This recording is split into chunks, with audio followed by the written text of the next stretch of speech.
महाराष्ट्रात मराठी मुद्दा पुन्हा एकदा तापण्याची शक्यता आहे।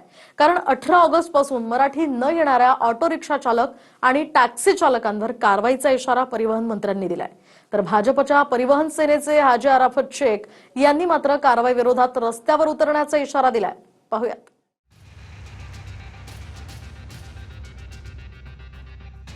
18 तारखेपासून कारवाईला सामोरे जा। जे शिकले असतील, जे उर्मट असतील, जे मगरूर असतील, तर त्यांना 18 तारखेपासून कारवाईला सामोरे जावं लागेल। और रास्ते के ऊपर जो आज प्यार और मोहब्बत बढ़ रही है, कल ऐसा हो जाएगा कि पत्थर हाथ में लिया जाएगा और आंदोलन की हमको तैयारी में लगना पड़ेगा। इस टके मुख्यमंत्री देवेंद्र जी और उप मुख्यमंत्री एकनाथ शिंदे जी हमको और 100 दिन का टाइम देंगे। इस बात पे मुझे पूरा विश्वास है।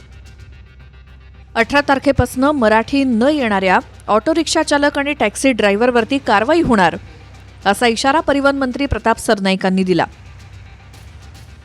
पण त्याचवेळी भाजपच्या वाहतूक सेनेचे नेते हाजी आराफत शेख यांनी 100 दिवसांची मुदत वाढवून मागितली आणि परमिट रद्द केलं तर मग रस्त्यावरती उतरू असा प्रति इशाराही दिलाय।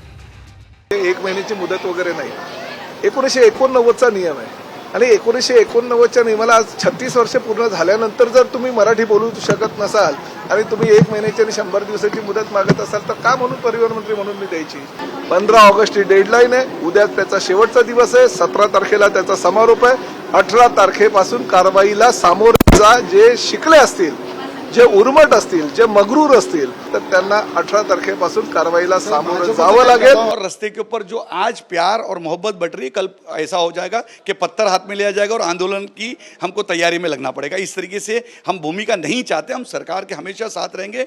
बिल्कुल कोर्ट का दरवाजा खटखटाएंगे, समय पड़ा तो रास्ते पे भी उतर जाएंगे, क्योंकि गोर गरीब जनता का, रिक्शा चालक, टैक्सी चालक का मैं लीडर हूँ। उनकी अपेक्षा मेरे साथ में, मुझे यकीन है कि आज ट्रांसपोर्ट मंत्री प्रताप सरनाईक ने 100 दिन का टाइम दिया। मुझे यकीन है कि मेरे पार्टी के नेता, महाराष्ट्र के मुख्यमंत्री देवेंद्र जी और उप मुख्यमंत्री एकनाथ शिंदे जी हमको और 100 दिन का टाइम देंगे। इस बात पे मुझे पूरा विश्वास है। म्हणजे सत्ताधारी शिंदेंची शिवसेना आणि भाजपमध्येही रिक्षा चालकांच्या मराठी अमराठीवरनं जुंपली आहे। मराठी शिकवण्यासाठी परिवहन विभाग, शिवसेना आणि मनसेकडूनही क्लासेस घेण्यात आलेत। अंधेरीतल्या ओशिवरात मनसेनं घेतलेल्या शिकवणी वर्गाला मोठ्या संख्येनं रिक्षा चालकांनी प्रतिसादही दिला। मला असा आनंदित होत आहे, मी एक दिवस पुन्हा मराठी शिकून जाणार आहे। महिन्याभराच्या शिकवणीनंतर परीक्षा असल्यामुळे हे रिक्षा चालक रांगेत लागल्याचं आपल्याला दिसतंय आणि बऱ्यापैकी रिक्षा चालकांनी मराठी शिकल्याचंही समोर आलंय। काय नाव आहे तुमचं? मंगलेश रामलाल गुप्ता। आज शेवटचा दिवस आहे मराठी भाषा शिकण्याच्या। तुम्ही काय काय शिकले आतापर्यंत, काय सांगणार? आम्हाला संदेश भाऊनी आणि लक्ष्मण दादांनी बरं पद्धतीने मराठी शिकवली आणि आमचा आज ते एक्झाम आहे। शेवटचा दिवस आहे आज। दिवस आहे आज। वर्ष झाले आहेत आम्हाला मराठी येते आणि जे आणि भाई लोक आहेत त्यांना 25% पण नाही झालेले आहेत आणि मुदत वाढवून देवा साहेब। म्हणजे की तुमच्या CNG संपलेल्या आहेत आणि प्रवासी तुमच्या रिक्षामध्ये बसले आहेत, काय सांगणार त्याला? मी त्यांना रिक्वेस्ट करणार आहेत, साहेब 5 मिनिटे तुमच्याकडे वेळ असेल तर आपण गॅस भरू आणि त्यांच्याकडे नसेल तर आमच्याकडे आहे ना गॅस, आम्ही जाऊ ना त्यांना घेऊन। खूप छान। की आज शेवटचा दिवस आहे, आतापर्यंत काय शिकलेलं आहे तुम्ही मराठी बोलण्याच्या? मराठी थोड़ा बहुत सीखलेलं आहे साहेब, पूरा ना झालेलं, अभी सीखने का प्रयास करतोय। प्रयत्न करतात ना तुम्ही? पण जर कोणी प्रवासी तुमच्या ऑटो रिक्षामध्ये बसला आणि त्यांनी सांगितलं आम्हाला ओशिवराला जायचे आहे, तुम्ही घेऊन जाणार आहेत का, तर तुम्ही काय बोलला? काका कुठे जायचे आहे? ओशिवरातल्या शिकवणी वर्गात मनसेच्या वतीनं 6000 अमराठी रिक्षा चालकांना मराठीचं शिक्षण देण्यात आलं। मागच्या 1 महिन्यापासून हे ट्रेनिंग चालू केलं।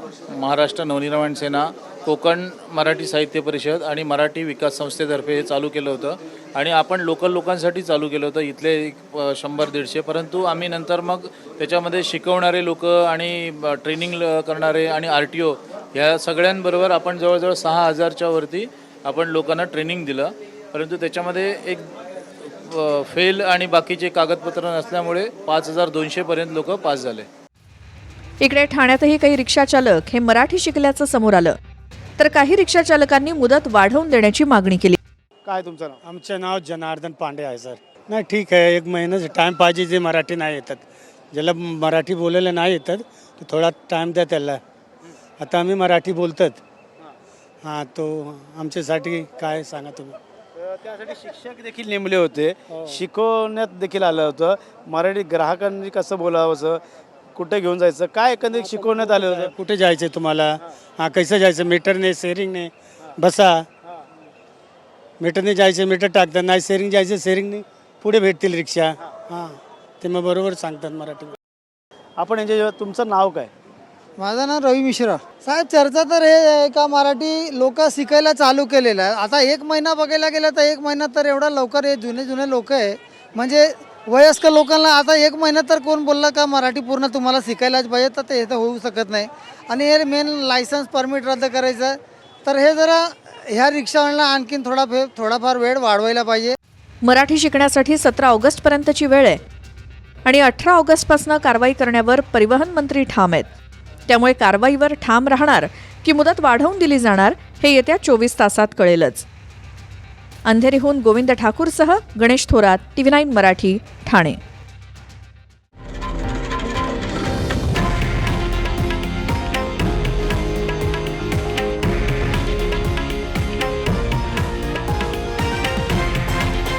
हे आहे देशातील नंबर 1 न्यूज नेटवर्क आणि आपण पाहत आहात TV9 मराठी, एकमेव.